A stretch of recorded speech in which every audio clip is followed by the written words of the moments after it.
नमस्कार दोस्तों, स्वागत है आप सभी का हमारे प्रोग्राम जिंदगी बने आसान में। दोस्तों, हमारी सीरीज चल रही है बी योर ओन डॉक्टर के ऊपर। आज हम डिस्कस करेंगे कि किस तरह से हमारा जो गट हेल्थ है, अर्थात हमारा जो पेट है, वो बहुत ही इम्पॉर्टेंट ऑर्गन है हमारे पूरे बॉडी का। आज हम जानेंगे कि किस तरह से हम उसे स्ट्रॉन्ग रख सकते हैं, हेल्दी रख सकते हैं। इसके बारे में जानने के लिए हमारे साथ है करमजीत सिस्टर। आइए उनसे बातें करते हैं। ओम शांति sister, welcome to our show. ओम शांति। सिस्टर, हम बात कर रहे हैं गट हेल्थ की। अब इसमें मैं जानना चाहती हूँ कि कई बार ऐसा होता है कि बहुत सारी प्रॉब्लम्स एक साथ हो रही होती है लोगों के अंदर में गट हेल्थ से रिलेटेड, लेकिन उन्हें अवेयरनेस ही नहीं होती। ऐसे में आप अगर थोड़े जो बेसिक या फिर कॉमन जो प्रॉब्लम्स हम सफ़र करते हैं गट हेल्थ से रिलेटेड, अगर आप उन्हें एड्रेस कर सकें हमारे लिए, और अगर आप अपनी नेचुरल और ब्यूटीफुल रेमेडीज़ हमारे साथ शेयर करें जिससे वो हील हो जाए, तो हमें बहुत हेल्प मिलेगी। सबसे बड़ी कॉमन प्रॉब्लम जो देखी जाती है वो पेट की गैस, और हमने उसे पहले भी एड्रेस किया है। पेट की गैस के लिए बरसात के मौसम में, जैसे कि जब भी बरसातों का मौसम हो तो वो समय होता है मैक्सिमम घी लेने का। आप घी जब लेते हैं बरसात के मौसम में, वो कफ पित्त वात को सम रखता है और पेट की गैस नहीं बनने देता है।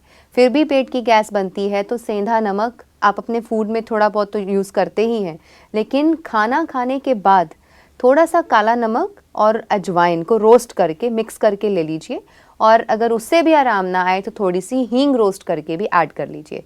यानी कि काला जीरा और काली मिर्च, हींग, अजवाइन और काला नमक, ये पांचों ऐसी औषधियाँ हैं जो कि हमारे गट हेल्थ के लिए, स्टमक के लिए, एसिडिटी के लिए, हमारे पेट की गैस के लिए, गैस्ट्रिक ट्रबल के लिए, एकदम से जो ढकार आते हैं उसके लिए, बर्प्स आते हैं, इन सभी में हेल्प करती है। और अगर किसी को हाइपर एसिडिटी महसूस होती है, बहुत एसिड रिफ्लक्स महसूस होता है, तो तुरंत उसको अगर हम एड्रेस करते हैं, इमीडिएट रिलीफ के लिए हम सौंफ, जीरा और धागे वाली मिश्री, इन तीनों को इक्वल क्वांटिटीज़ में मिक्स करके आप थोड़ा सा ले सकते हैं, हाफ अ स्पून और 1 स्पून।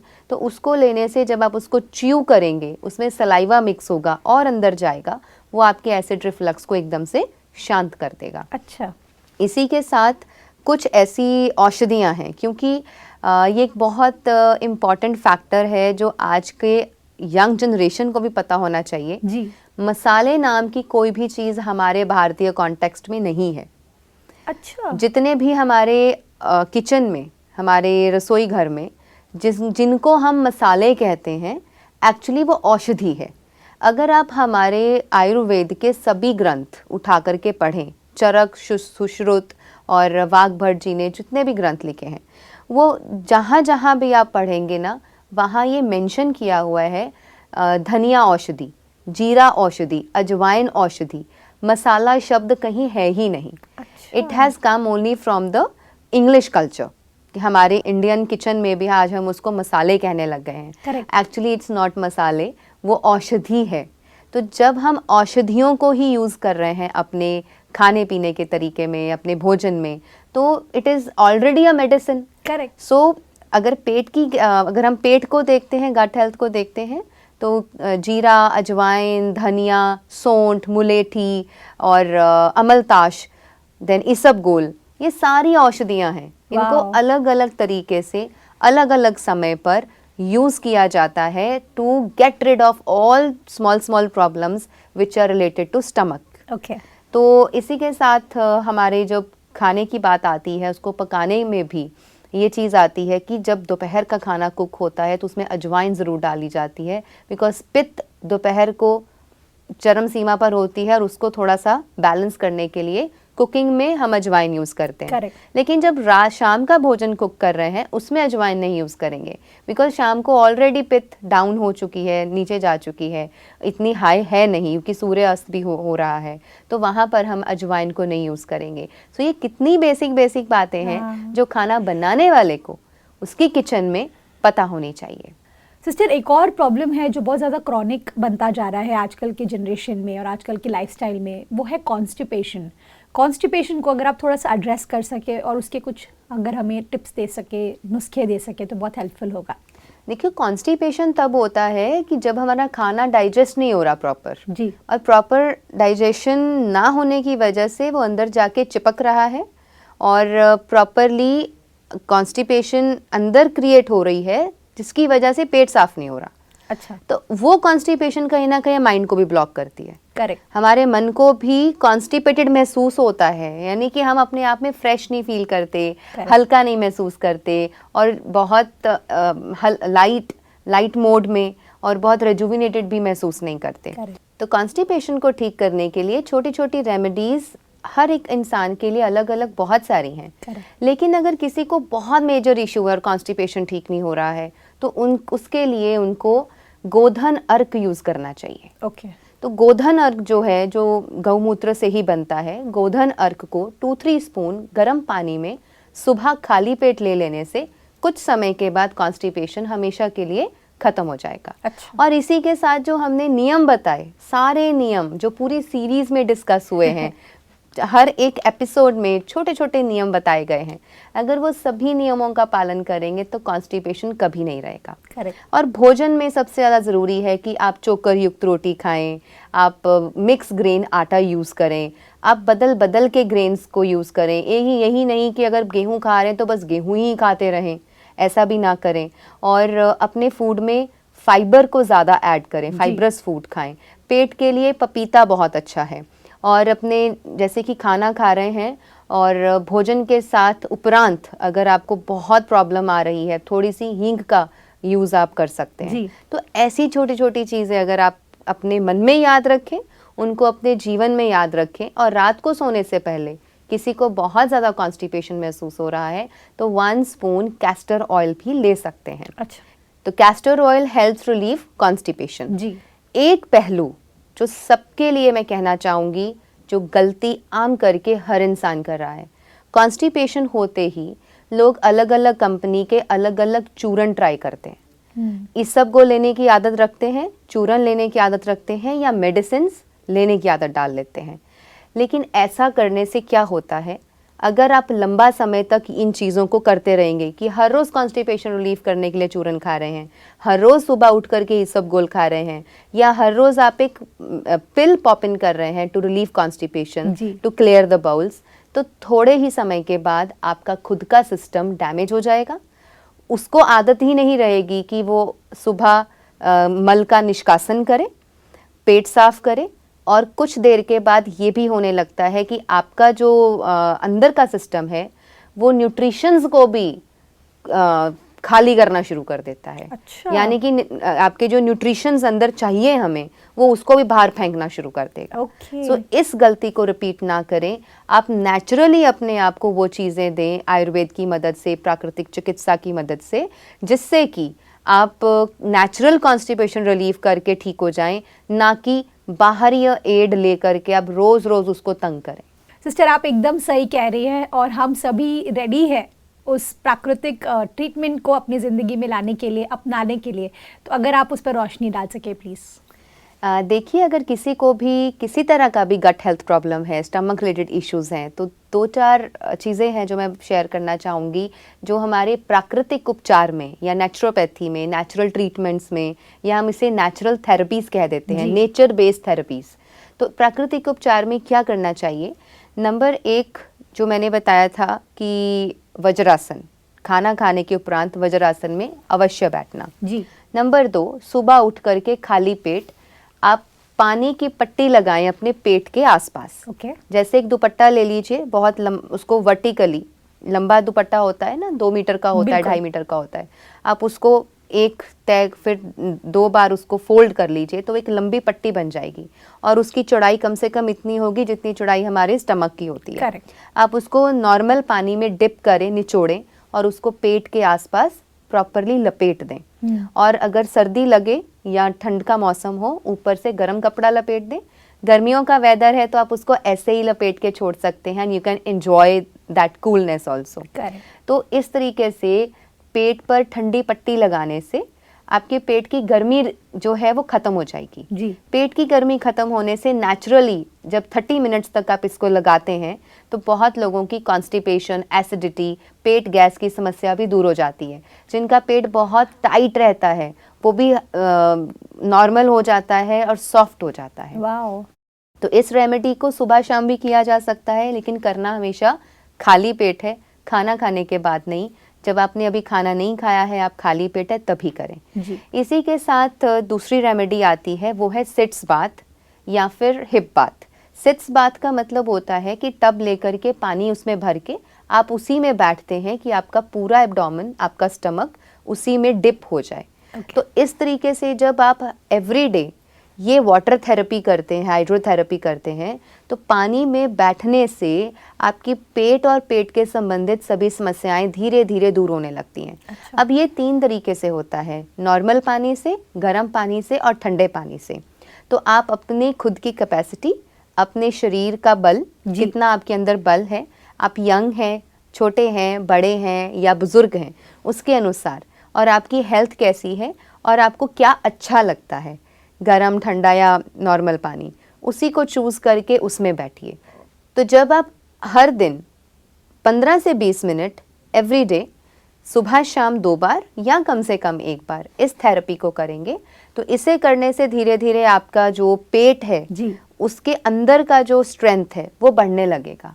और आपकी जो स्टमक संबंधित प्रॉब्लम्स है वो धीरे धीरे रिलीव होती जाएंगी। तो तीनों इज राइट, मतलब Yes. गरम, ठंडा और Yes. ये उसमें ऑप्शंस है लिटरली। अब सर्दियों में तो करना ही गर्म है। अच्छा। सर्दियों में ठंडे में बैठ ही नहीं सकते। करेक्ट। और गर्मियों में आप बहुत गर्म में नहीं बैठ सकते। Right. लेकिन जैसे बुजुर्ग होते हैं, उनके बॉडी में इतनी ताकत नहीं होती, उन्हें थोड़ा सा भी ठंडा पानी ज़्यादा ठंडा लगता है। Correct. तो वो थोड़ा गुनगुना ले सकते हैं, नॉर्मल पानी ले सकते हैं। छोटे बच्चे हैं वो भी ठंडे पानी से थोड़ा डरते हैं। Correct. तो ऐसे मतलब एज के अनुसार पानी की सिलेक्शन कीजिए। और अगर आप एडल्ट हैं, नॉर्मल है और ठंडा पानी इंजॉय करते हैं, तो आप नॉर्मल ठंडे पानी में भी बैठ सकते हैं। तो कहाँ तक वो लेवल पे होना चाहिए पानी? हमारे पेट लेवल तक। पेट तक, ओके। यानी कि हमारे चेस्ट से नीचे, राइट। यहाँ तक भर, यानी कि जब आप उसमें बैठें तो पानी यहाँ तक आ जाए। करेक्ट। और यहाँ तक आपके जितना भी एब्डोमेन है, आपका जितना भी डाइजेस्टिव सिस्टम है, जब उसमें वो डिप हो जाएगा तो उसको रिलीफ मिलना शुरू हो जाता है। तो ये वाटर थेरेपी बहुत सदियों से नेचुरोपैथी में, नेचुरल ट्रीटमेंट्स में चलती आ रही है। कितने मिनट के लिए बैठना है sister? 15 to 20 minutes. 15 to 20, okay. Yes. ठीक है, ग्रेट। तो इस तरीके से हम प्राकृतिक चिकित्सा को भी अपना करके उसकी मदद ले सकते हैं। अब इसी के साथ एक और इम्पॉर्टेंट रेमेडी याद आती है मुझे, वो ये है एसिडिटी पर। जी। जिन लोगों का स्टमक क्लीन नहीं होता, कॉन्स्टिपेशन रहती है, या वो भोजन करते हैं तो उनको बहुत एसिड महसूस होता है, एसिड रिफ्लक्स होता है, उनको लगता है जैसे कुछ खट्टा खट्टा पानी ऊपर की तरफ आ रहा है। और कुछ लोगों को तो अपने फूड पाइप में जलन होने लगती है। ओके। तो उसमें हम कराते हैं कुंजल क्रिया, ओके। या उसे कहते हैं वमन। तो वमन और कुंजल करना ये भी प्राकृतिक उपचार में और षट क्रिया का हिस्सा है। अच्छा। तो षट क्रियाओं में एक क्रिया होती है जिसे हम वमन या कुंजल कहते हैं। जी। अगर उसको हम कर लेते हैं तो अपर ट्रैक जो है, अपर फूड पाइप जो हमारा जो ट्रैक होता है जी। फूड पाइप का, वो सारा क्लीन हो जाता है। वाओ। और इसके क्लीन हो जाने से जो स्टमक के अल्सर्स होते हैं जी। वो अपने आप धीरे धीरे खत्म होने लगते हैं। क्योंकि स्टमक अल्सर्स को ठीक करने का और कोई चारा नहीं है, कोई उपचार नहीं है, कोई रेमेडी है ही नहीं। अच्छा। क्योंकि स्टमक अल्सर इज समथिंग, पेट की लाइनिंग के अंदर अल्सर है, और वहाँ कौन सी चीज़ जाके उसको ठीक करेगी? देयर इज़ नो, ऐसी कोई चीज़ नहीं बनी है जो अंदर के जख्मों को हील कर दे। Correct. हम वहाँ पर कुछ एप्लीकेशन भी नहीं कर सकते। Correct. बाहर जख्म होगा, हम कुछ भी अप्लाई कर लेंगे। Correct. अंदर के जख्म को कैसे ठीक करें? तो उसके लिए फास्टिंग की जाती है, लिक्विड्स पे फास्टिंग करवाई जाती है। ऐसे ही जब स्टमक इन्फेक्शंस हो जाते हैं, स्टमक इन्फेक्शन होते ही, ये सभी इस चीज़ को याद रखें, जैसे ही स्टमक इन्फेक्शन हो आप खाना बिल्कुल बंद कर दीजिए। ओके। या तो सिंपल वाटर की फास्टिंग कीजिए पूरा 1 दिन, 2 दिन, 3 दिन, या कोकोनट वाटर फास्टिंग कीजिए। कोकोनट मिले, कोकोनट सूट करता हो तो ज़रूर पिए, अगर नहीं करता आप सिंपल पानी पे रह लीजिए। वाओ। लेमन नहीं ले सकते। अच्छा। लेमन बहुत थोड़ा सा, कभी बीच में मन कर गया तो ले लीजिए लेमन वाटर, पर ज़्यादा लेमन नहीं, क्योंकि उसमें एसिड है। ओके। तो ऑलरेडी इन्फेक्शन है, तो जब इन्फेक्शन होता है तो ठंडी चीज़ और खट्टी चीज़ हमें अफेक्ट नहीं करती। करेक्ट। हाँ, अगर आपको अंदर से जलन महसूस हो रही है तब आप थोड़ी सी ठंडी चीज़ें ले सकते हैं, उसमें भी नेचुरल, ना कि कोई आर्टिफिशियल चीज़ें। नेचुरल जैसे कि जीरे और सौंफ का पानी, अच्छा। इलायची का पानी, और उसमें आप धागे वाली मिश्री ऐड कर सकते हैं। तो ये चीज़ें आपको हेल्प करेंगी। और अगर किसी को भी एसिड रिफ्लक्स है, एसिडिटी है, हाइपर एसिडिटी है, तो उसके लिए हर हफ्ते एक बार वंस एवरी वीक और शुरू में 2-3 दिन लगातार वमन कीजिए, कुंजल क्रिया कीजिए, and it is very simple, it can be done by anybody. Okay. उसका हमारे एज के साथ भी कोई रिलेशन नहीं है। कोई बहुत ही वीक है तो उसको पकड़ के उसको सपोर्ट करके ही करवाएं, अगर किसी को दोनों ही मल्टीपल प्रॉब्लम्स हैं। Otherwise it is very easy, नीचे बैठ के, उकड़ू बैठ के एक पूरी बॉटल पानी की आपको पीनी है। तो वो पानी थोड़ा सा गुनगुना करके उसमें थोड़ा सा सेंधा नमक डाल के उस पानी को रेडी करना है। वेरी हाइजीनिक होना चाहिए, उसमें कहीं भी हाथ नहीं टच करना है। उस पानी को जब आप पूरा पी लें तो दोनों फिंगर्स, फर्स्ट 2 फिंगर्स को अंदर मुंह में डाल के इंड्यूस करके आपको वो सारा पानी बाहर निकाल देना है। अच्छा। वो जितना पानी आपने पिया वो यहाँ तक गया और वो सारा ही पानी आपने इंड्यूस करके वॉमिट कर दिया, उसको कहा जाता है वमन करना या कुंजल करना। तो अंदर की जो फूड पाइप है वो क्लीन हो जाती है, वो सारी क्लीन हो जाती है। और जब ये क्लीन हो जाती है तो आपको बहुत हल्का महसूस होता है। यहाँ से लेकर के आपके स्टमक तक जितना भी एसिड बना होता है वो सारा एसिड भी बाहर निकल जाता है। तो इस तरीके से नेचुरली हम खुद को ठीक कर सकते हैं। सिस्टर, आज का जो ये एपिसोड रहा है इसमें मुझे ऐसा लगता है बहुत सारी बातें आपने कवर अप की है, और साथ ही साथ हमारा जो ये पूरा सीरीज़ रहा है बी योर ओन डॉक्टर का, अगर आप थोड़ा सा उसे समराइज़ कर सके हमारे लिए, बिकॉज़ ये हमारे लिए एक अमेजिंग एक्सपीरियंस रहा है। बेहद ही खूबसूरत सीरीज़ परमात्मा ने जैसे कि खुद साथ रह कर के ये करवाई है जी। तो इसमें हमने एक्चुअली 6 चीज़ों को एड्रेस करने की कोशिश की है। बेसिक लाइफस्टाइल, जो हमारी बी योर ओन डॉक्टर का जो एक मंतव्य था, एक जो लक्ष्य था कि एक मनुष्य को बेसिक चीज़ें समझ में आ जाएं कि मैंने खुद को ठीक कैसे रखना है, तो उसको एड्रेस करते हुए सबसे पहले हमने अपने पावर ऑफ माइंड को लिया। पावर ऑफ माइंड के बाद एंटी एजिंग को कवर किया, रेजुविनेशन को कवर किया। उसी के साथ हमने skin care, hair care, thyroid और थायराइड की पूरी समस्या से कैसे बचा जाए, और साथ ही knee pain, joint pain, arthritis के रोग, इन सभी से कैसे बाहर निकला जाए। और अंत में हमने स्टमक यानी कि गट हेल्थ के साथ रिलेटेड सारे इश्यूज को कवर किया है। और मैंने कोशिश की है कि अभी तक की मेरी जितनी स्टडी, जितना एक्सपीरियंस रहा है आयुर्वेद में, नेचुरोपैथी में, योग में और मेडिटेशन में, और पावर ऑफ माइंड को लेके मेरे पास जितना भी नॉलेज मेरे पास था या कोशिश की है उनको सभी के साथ बांटने की, कि वो छोटी छोटी चीज़ों की अंडरस्टैंडिंग बिठाएं। क्योंकि क्या होता है, लोग असल में ज़्यादातर हम लोगों की आदत होती है कि हम सीधा रेमेडीज़ पे रश करते हैं, कॉन्सेप्ट्स को पीछे छोड़ जाते हैं। कॉन्सेप्ट जब क्लियर नहीं होता तो रिजल्ट नहीं मिलता। इसलिए कोशिश की गई है बी योर ओन डॉक्टर की पूरी सीरीज़ में कि हम कॉन्सेप्ट्स क्लियर करें, फिर रेमेडीज़ को फॉलो करें। तो this is all I have to say in this the series. Thank you so much sister. I think आपको बहुत सारी दुआएं मिलेगी जब जब लोग इसे देखेंगे, इस एपिसोड को देखेंगे, इस पूरे सीरीज़ को देखेंगे, वो सभी आपको दुआएं देंगे। Thank you so much for your valuable time. Thank you for coming in our show. ओम शांति। ओम शांति। दोस्तों, आज के एपिसोड में हमने बहुत सारी बातें जानी, और मैंने अपने आप से एक प्रॉमिस लिया है कि गट हेल्थ से रिलेटेड, अर्थात स्टमक से रिलेटेड जो भी गलतियां मैं कर रही हूँ ना, वो मैं किसी को बताऊंगी नहीं, अपने आप चेंज कर दूंगी। क्योंकि अगर आप चेंज करते हैं ना तो ऑटोमेटिकली आपको रेवलेशंस मिलने लगते हैं, एक अच्छी हेल्थ मिलने लगती है। साथ ही साथ आपने जो ये 6 टॉपिक्स के बारे में करमजीत सिस्टर ने डिस्कस किया, जो हमारी पूरी सीरीज़ में मिनी सीरीज़ की तरह हमने पिरो करके आपके लिए रखा है, अगर आपने उसे मिस कर दिया है तो आप प्लीज़ जा करके उसे ज़रूर देखिएगा, आपको बहुत बेनिफिट मिलेगा। इस बात के साथ आज के प्रोग्राम को हम एंड करते। कल आपसे फिर मिलेंगे आपके ही शो में जिंदगी बने आसान। ओम शांति।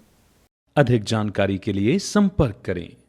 जिंदगी बने आसान, Brahma Kumaris Godlywood studio, Shantivan, Abu road. Call 8094913 487।